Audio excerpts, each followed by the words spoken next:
এখন আমরা কোথায় এসেছি? জয়চণ্ডী পাহাড়। এই যে জয়চণ্ডী পাহাড়, হনুমান মন্দির আছে না? মন্দির আছে কি জানি না। সামনে এই যে মন্দিরের সিঁড়ি, অনেকটা উঠতে হবে এখান থেকে।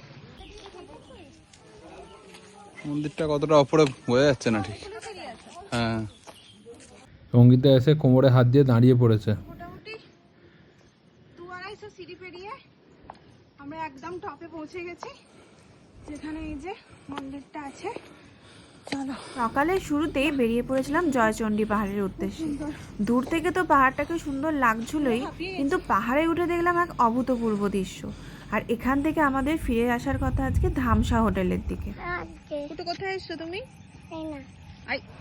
আমাদের দ্বিতীয় দিনের থাকার জায়গা ছিল বরন্তিতে। বরন্তিতে এই ধামসা হোটেলে আমরা ছিলাম।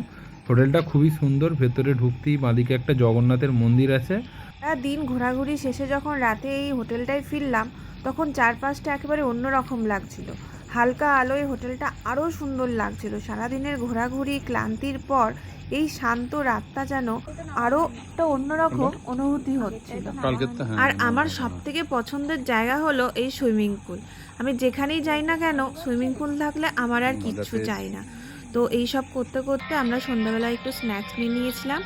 আর দিনটা ছিল পুরো পূর্ণিমা। এই আওয়াজটা শুনতে পাচ্ছ?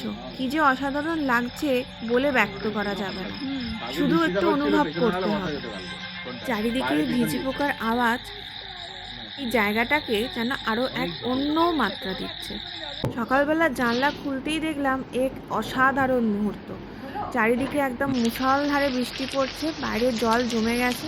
কিন্তু আর দেরি করলে হবে না, আজকে আমাদের হোটেল ছেড়ে বাড়ি ফেরার পথে। তবে বাড়ি ফেরার পথে কয়েকটা জায়গা আমরা দেখে নেব। আমরা চলে এসেছি গড় পঞ্চকূটের মন্দির। তো এখানে অনেকগুলো রকম ছিল, কিন্তু বেশিরভাগই ভগ্নাবশেষ হয়ে গেছে। তো এখানেই এটাতেই সবাই যাচ্ছিল, তো আমরাও এটাই গেলাম। ভেতরে রাধাকৃষ্ণর মূর্তি ছিল, তো অনেকটা বিষ্ণুপুর স্টাইলের লাগলো।